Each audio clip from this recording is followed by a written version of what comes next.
Hello friends, welcome to Paricham classes. YT का ये session आज आपके लिए बहुत इंपॉर्टेंट है क्योंकि आज हम लोग डिस्कस करेंगे ब्लड के बारे में। ह्यूमन ब्लड के बारे में डिस्कस करेंगे और ये बहुत इंपॉर्टेंट है। एक एमसीक्यू आपका एग्जाम में जरूर देखने को मिलता है और एक एक करके ही पूरा पेपर बन जाता है 100 या 150 मार्क्स का।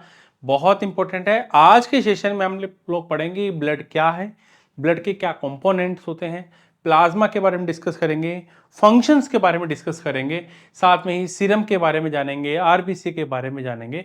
एक चीज ध्यान रखना आज के सेशन में, ये पूरी क्लास माइंड मैप पे होने वाली है, यानी ऐसी बहुत जबरदस्त क्लास जिसको आपको क्लास के दौरान ही ज्यादातर चीजें कवर हो जाएंगी और आपको याद भी हो जाएगा। तो चलिए शुरुआत करते हैं, ब्लड के बारे में डिस्कस करते हैं। अगर मैं ब्लड के बारे में बात करता हूं,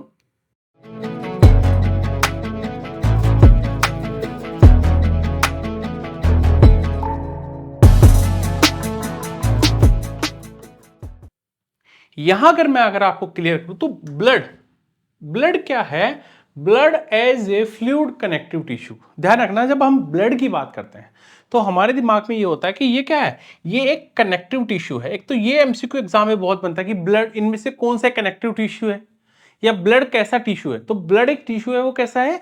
कनेक्टिव टिश्यू है। ठीक है, कनेक्टिव टिश्यू है, ये इंपॉर्टेंट है। अब ये तो है, ब्लड एक क्या है? फ्लूइड कनेक्टिव टिश्यू है। एक एमसीक्यू ये बनता है। फिर ये बनता है कि इसका फंक्शन क्या है, फंक्शन ऑफ ब्लड। अब फंक्शन ऑफ ब्लड को ध्यान रखना, मैं आपको थोड़ा सा इसको जूम करके भी दिखा देता हूं कि आपको फंक्शन ऑफ ब्लड का मतलब क्या है। देखो, फंक्शन ऑफ ब्लड का मतलब यहां है, ये हमारी पूरी बॉडी में जितने भी हमें न्यूट्रिशंस, जितनी भी गैसेज होती हैं उनको पहुंचाने का हमारी बॉडी में ट्रांसपोर्टेशन का काम करता है। तो transporting essential nutritions like oxygen and glucose, बिल्कुल सही है, ट्रांसपोर्टिंग करता है हमारी पूरी बॉडी में। Transporting gases through the body, जैसे ऑक्सीजन, कार्बन डाइऑक्साइड। अब आपको पता है हमारा ब्लड पूरी बॉडी में, हमारे पैर से लेकर सर तक ब्लड सर्कुलेट होता रहता है। तो इसीलिए तो जितने भी न्यूट्रिशंस होते हैं, ऑक्सीजन होती है, ग्लूकोज होंगे, जो गैसेस होंगी, वो क्या होगी, ब्लड क्या करेगा, इनको हमारी पूरी बॉडी में जहां जहां रिक्वायरमेंट होती है उनको, उन न्यूट्रिशंस को, गैसेस को पहुंचाने का काम करता है ना। अब दूसरा फंक्शन क्या है, ये जो हमारे टिश्यूज होते हैं उनको न्यूट्रिशंस देता है ना, न्यूट्रिशन देता है।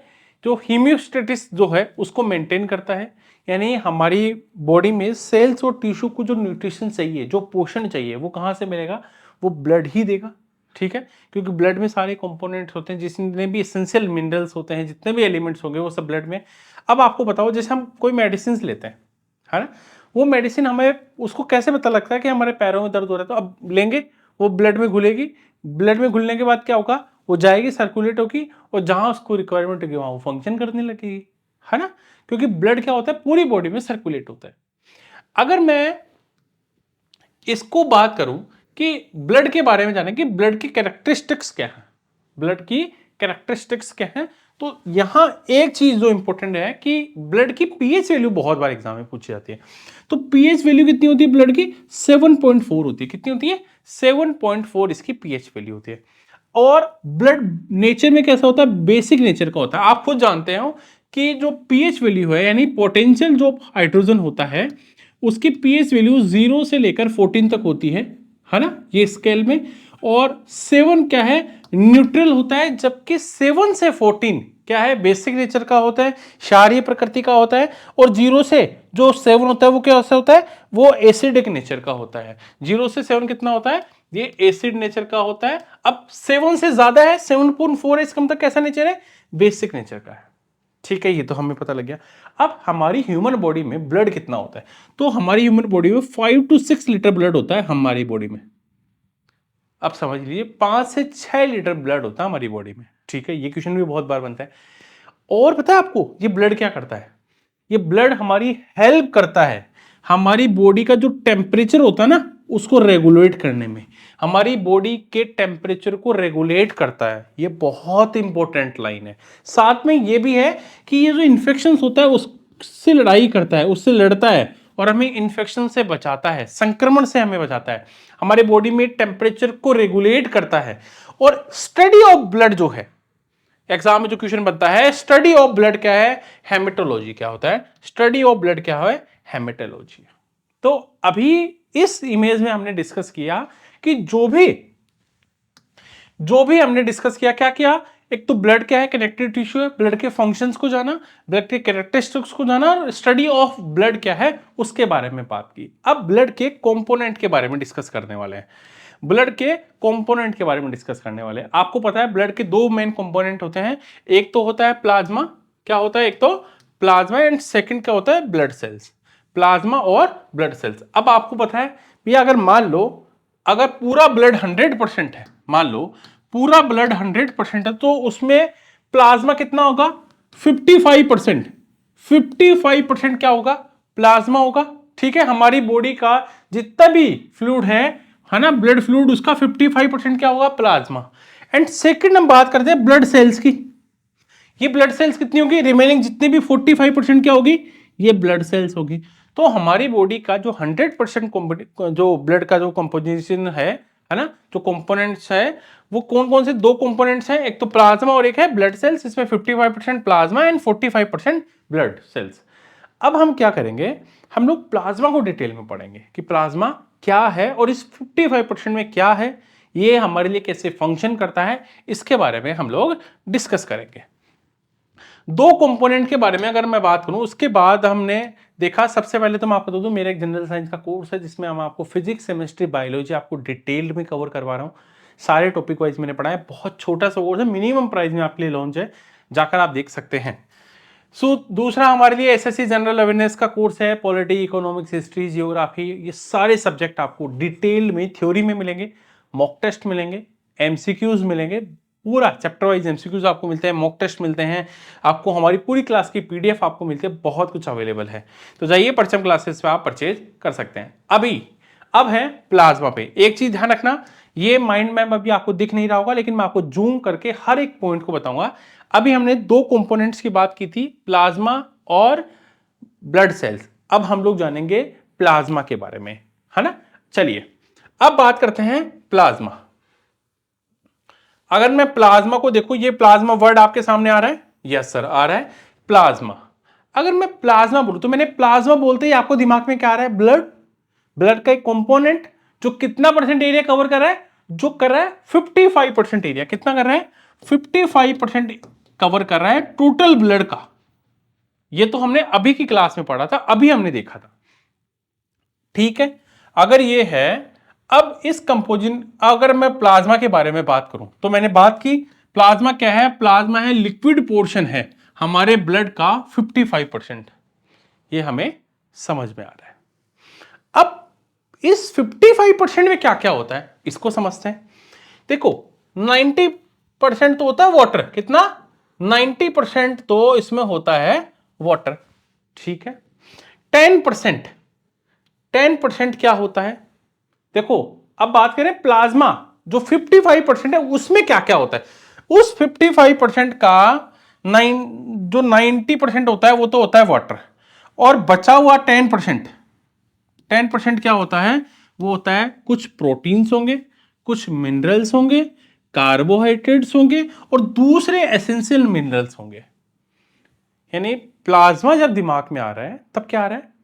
55% ब्लड का, 55% का जो 100% प्लाज्मा, उसका 90% वाटर, 10% क्या है? 10% है आपके सारे प्रोटीन्स, आपके मिनरल्स, आपके कार्बोहाइड्रेट, और जितने भी एसेंशियल्स जो भी मिनरल्स होंगे वो सब आएंगे उस 10% में। तो हमें ये पता लग गया कि होता क्या है प्लाज्मा में, है ना। हमें क्या पता लग गया कि प्लाज्मा में होता क्या है। अब भैया प्लाज्मा क्या फंक्शन करता है, प्लाज्मा क्या है, इसके बारे में और जानते हैं। देखो प्लाज्मा क्या करता है? हमारे ब्लड प्रेशर को कंट्रोल करता है। क्या करता है? मेंटेन करता है सेटिस्फैक्टरी ब्लड प्रेशर को। हमारी बॉडी में जो ब्लड का प्रेशर है उसको क्या करता है? कंट्रोल करता है, उसको मेंटेन करता है प्लाज्मा। एक तो ये इंपॉर्टेंट बात है। ठीक है, अब दूसरी इंपॉर्टेंट बात यहां क्या है कि ये सप्लाई करता है critical proteins for blood clotting and immunity. जो हमारी बॉडी में जब ब्लड को क्लोट करने के लिए जो प्रोटीन्स की रिक्वायरमेंट है या इम्यूनिटी सिस्टम के लिए जो भी प्रोटीन्स की रिक्वायरमेंट है वो क्या करता है, प्लाज्मा पूरी करता है, प्लाज्मा सप्लाई करता है कि भैया जिस जिसको जो जो इम्यूनिटी के लिए चाहिए, जो जो प्रोटीन ब्लड क्लोटिंग के लिए चाहिए, कौन देगा, प्लाज्मा देने वाला है। ठीक है, ये भी समझ में आ गया कि क्या काम है।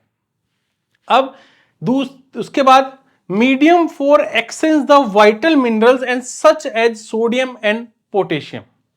अब देखो हमें एक फंक्शन पता लग गया, ब्लड प्रेशर को कंट्रोल करता है, ब्लड क्लोटिंग के लिए जो प्रोटीन चाहिए वो देता है, इम्यूनिटी के लिए जो चाहिए वो प्रोवाइड करता है। प्लाज्मा सोडियम और पोटेशियम जैसे इंपॉर्टेंट मिनरल्स जो हैं उनका ट्रांसपोर्टेशन करता है, उनको एक्सचेंज करता है। किसको, ध्यान रखना, पोटेशियम और सोडियम जैसे एसेंशियल मिनरल्स को क्या करता है, एक्सचेंज करता है और मेंटेन करता है पीएच को। हमारी बॉडी के, ह्यूमन बॉडी के जो पीएच है उसको भी क्या करता है, कंट्रोल करता है। एसिड बेस का जो बैलेंस है ना उसको मेंटेन करता है कि हमारी बॉडी में एसिड कितना होना चाहिए, बेस कितना होना चाहिए, उसको मेंटेन करने का काम भी कौन करता है, प्लाज्मा करता है। तो प्लाज्मा का हमें कैसे है, क्या क्या होता है पता लग गया, प्लाज्मा के हमें फंक्शन पता लग गए, है ना, बिल्कुल सही है। अब अगर मैं बात करूं, इसके बाद हम लोग डिस्कस करते हैं सीरम के बारे में, है ना। हम क्या करें, सीरम के बारे में डिस्कस कर रहे हैं। अब देखो बहुत इंपॉर्टेंट है सीरम। अगर मैं ये कहूं ना, सीरम भी है ना, सीरम भी प्लाज्मा जैसा ही होता है। सीरम क्या होता है, प्लाज्मा जैसे होता है, similar to plasma but without blood cells. लेकिन इसमें क्या नहीं होती, ब्लड सेल्स भी नहीं होती, और वो जो क्लोटिंग बनाने के लिए जो चीज है, जो एलिमेंट्स होते हैं वो भी नहीं होते।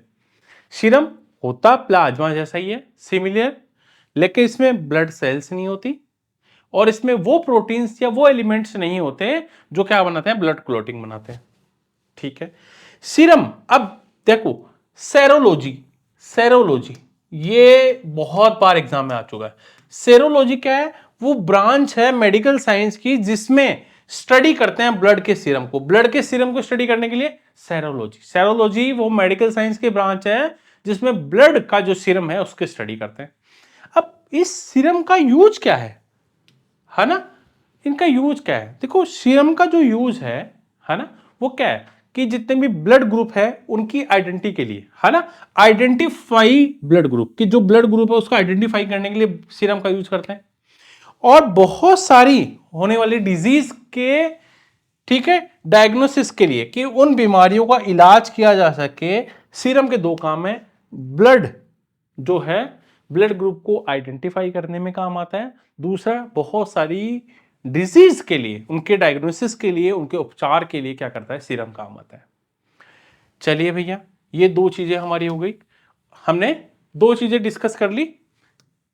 ये माइंड मैप आपको मिल जाएगा, ठीक है, पूरा कंप्लीट माइंड मैप आपको मिल जाएगा। अब आते हैं हम लोग रेड ब्लड सेल्स में। आपको पता है हम लोग लाल रक्त कणिकाएं हमारी बॉडी में आते हैं, हमारे ब्लड में रेड ब्लड सेल्स होती है। ये अगर आपको नहीं दिख रहा है जूम करके तो मैं आपको दिखा देता हूं। अब देखो हमारे आरबीसी की बात करते हैं। आरबीसी दिख रहा है, क्लियर, यस। अब देखो आरबीसी बिल्कुल इनिशियल तौर पे लेके चल रहा हूं कि फ्रॉम ग्रीक, है ना, एरिथ्रोस, ग्रीक एक वर्ड है एरिथ्रोस। कौन सा वर्ड है, एरिथ्रोस। एरिथ्रोस, एरी, इसका मतलब है रेड। क्या मतलब है, रेड। और केटियोस का मतलब है होलो वेसल्स, होलो वेसल्स। यानी ये जो वर्ड है एरिथ्रोस, इसका अर्थ होता है लाल, रेड, और कीटियोस का अर्थ होता है खोखला वेसल्स, है ना, ठीक है, खोखला, hollow vessels with side transed ed cell is modern usages. RBC also called, क्या होता है, आरबीसी को हम क्या बोलते हैं, एरिथ्रोसाइट्स भी बोलते हैं, बिल्कुल सही है। तो एक ग्रीक वर्ड था एरिथ्रोस जिसका मतलब होता है लाल, है ना, रेड, और कीटियोस का मतलब होता है होलो वेसल्स, ठीक है। अगर हम मॉडर्न यूज की बात करें, मॉडर्न कि इसमें हम लोग इसका ट्रांसलेशन जो है, इसका मीनिंग हमने सेल के रूप में करते हैं। सेल, आरबीसी का एक सेल है, लेकिन सेल थ्योरी को फॉलो नहीं करते, ध्यान रखना। सेल थ्योरी किसने बताई थी? सेल थ्योरी बताई थी, बताइए, स्लाइडन एंड स्वान दोनों ने। बाद में रूडोल्फ विर्चो ने उसको एक्सप्लेन किया था, एक्सटेंड करके अच्छे से बताया था।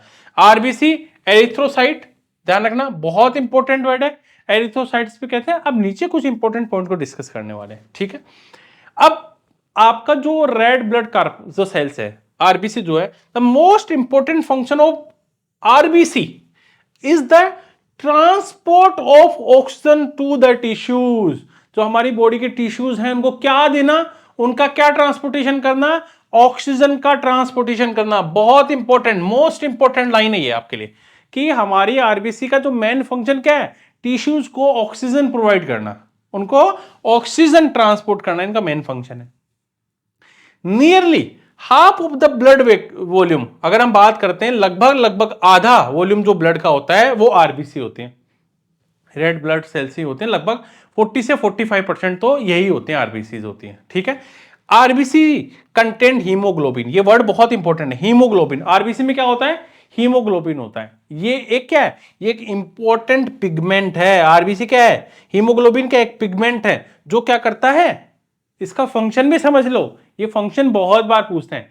आरबीसी में हीमोग्लोबिन होता है, हीमोग्लोबिन, ठीक है, एक इंपॉर्टेंट पिगमेंट है जो लंग्स में ऑक्सीजन को एब्जॉर्ब करता है। जो लंग्स में क्या करता है, हमारी ऑक्सीजन को एब्जॉर्ब करता है और टिश्यूज तक उनको क्या करता है, ट्रांसपोर्ट करता है, डिलीवर करता है। The RBC contain hemoglobin is important pigment that absorb oxygen in the lungs and delivers to the tissues. Lung से एब्जॉर्ब करेगा, टिश्यूज को देगा, ठीक है।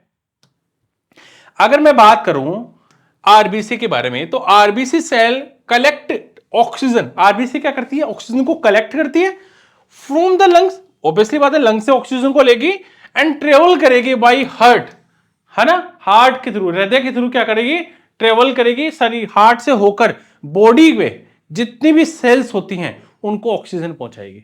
लंग से ऑक्सीजन लेगा ब्लड, है ना, आरबीसी क्या गई, लंग से हमारी ऑक्सीजन लेगी और हार्ट से होती हुई गुजरेगी भैया, और जहां हमारी बॉडी में जो भी सेल्स होंगे उन सेल को ऑक्सीजन पहुंचाने का काम करती है। आरबीसी की शेप कैसे होती है, बाइकॉन्केव होती है, ठीक है, आपको पता लग गया है, बिल्कुल सही है ना, जो डोनेट शेप की होती है वैसे, है ना, आरबीसी सेल्स कैसे होती है, डोनेट शेप होती है, जिनपे विदाउट ए होल होता है उनमें, है ना।